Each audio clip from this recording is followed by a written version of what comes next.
Yo, what up? Welcome to another episode of the Oakland Warriors podcast. I'm Patrick, flying solo.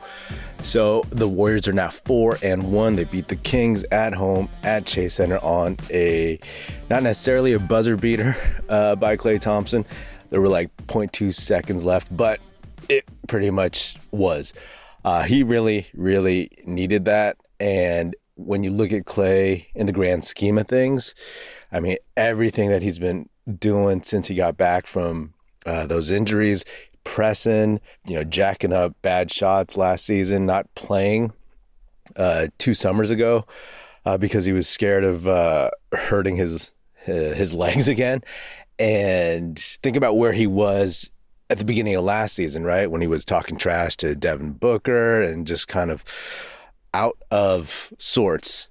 And now he looks like he's playing within himself. Obviously, we all know it's a contract year. I'm not too worried about that. Personally, I think it'll get done somehow, some way, despite like chatter recently that they're far apart in terms of numbers.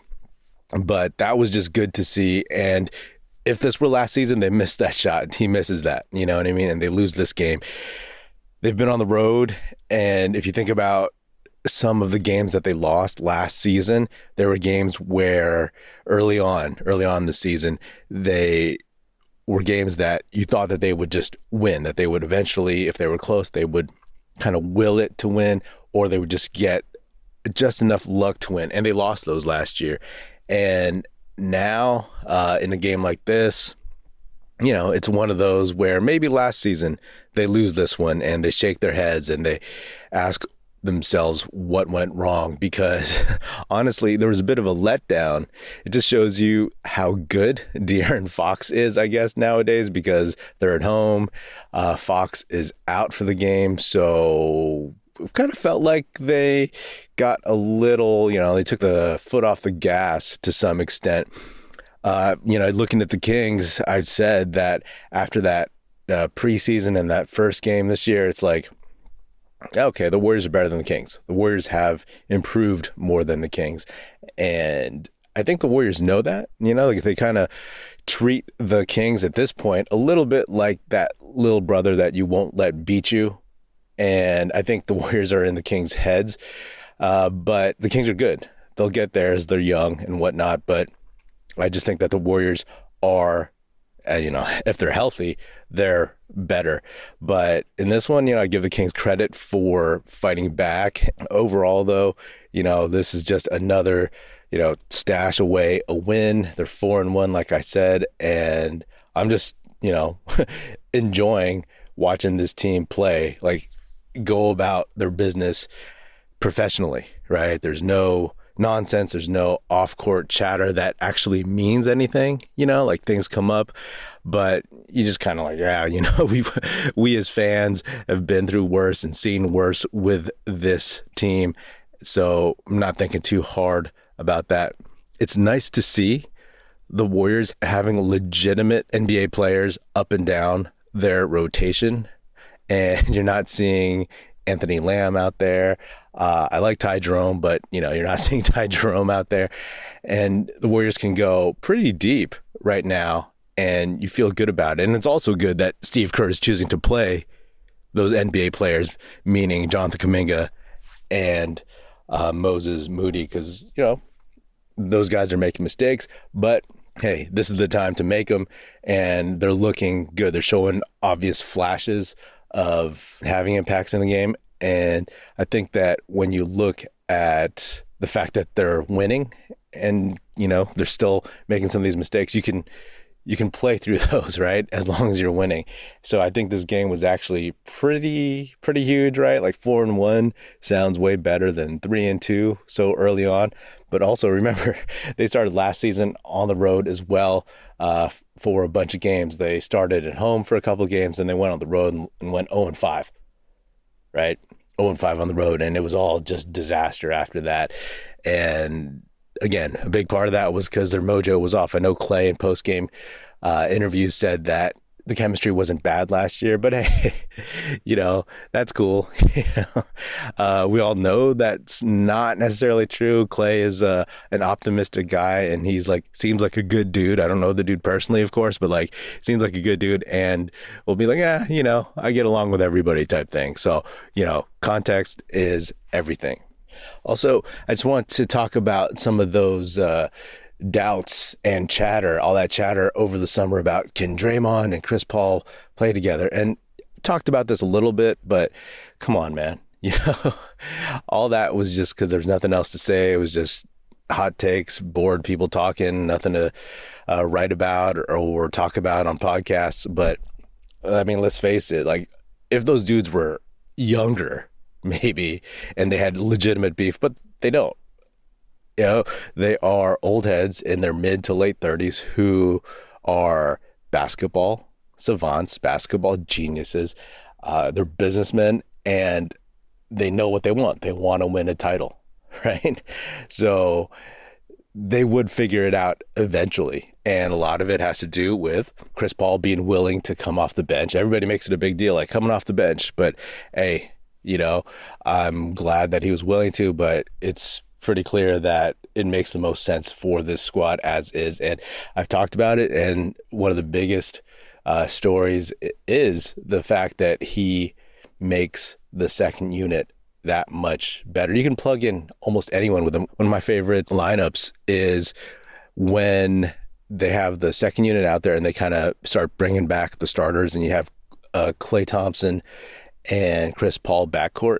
Klay comes back in for Moses Moody, and that's just fun for me. You know what I mean? Just because it's like, wow, you've never really seen Klay play with like a pure point guard like that, right? I mean, obviously, like Steph is Steph, but it's almost like, oh, wow, in another universe, this is how NBA teams used to be structured, right? It's kind of like how Chris Paul played with Devin Booker. And I'm not saying that anything crazy has happened with that, but I'm just like, wow, that's I'm looking forward to watching these rotations as the season goes, right? Because last season, as soon as Anthony Lamb would get on the court, I would groan, right? And be like, why are you playing him? As soon as JaMychal Green would get on the court, it's like, oh, come on, why are you playing him? And a lot of that was because the Warriors were not playing well. They were in a hole for so much of last season, record-wise and in games. And, of course, the vibes were just terrible.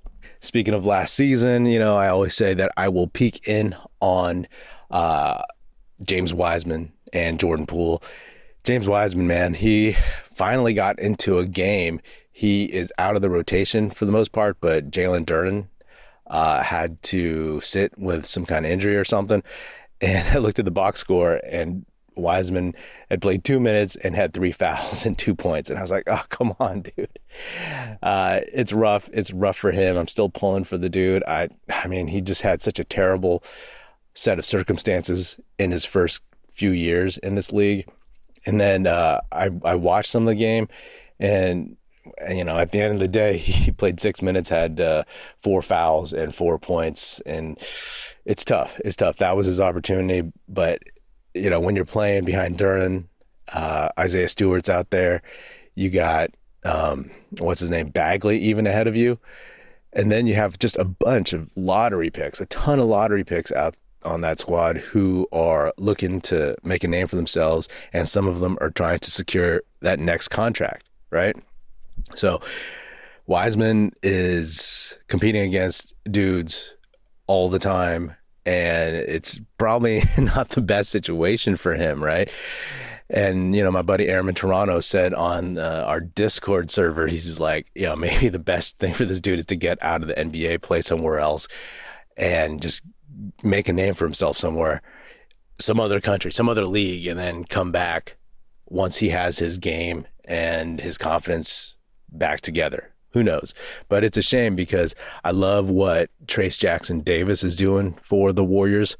Sure, he may not be as quote unquote physically gifted as James Wiseman was coming into the league, but the dude played 4 years, as we know, averaged 20 and 10 at Indiana his senior year. And he just seems to have a better nose for the ball as a rebounder. His hands seem more consistent. I never thought Wiseman had bad hands, but he just was jittery. And even though Trayce Jackson-Davis is shorter than Wiseman, I mean, Wiseman always was like, lifting weights, had muscle and whatever, but he never used his strength. He was a scrawny dude who put on muscle. Whereas I just think Trayce Jackson-Davis, he kind of just plays more like a grown man and uses his weight, his instincts, and he just plays. He just plays. Better instincts on defense, doesn't get a ton of fouls. He does get, BS rookie calls, but it's something where I'm like, hey, I wonder though, if Chris Paul had Wiseman on this team, what would that look like, right? I mean, not to go too deep into the what ifs at this point in the season, but, he probably would have made him look better. But I think there's still, in terms of fit, TJD seems like a honestly better bet, especially when you're looking at salary cap, right? The guy's a number 57 pick,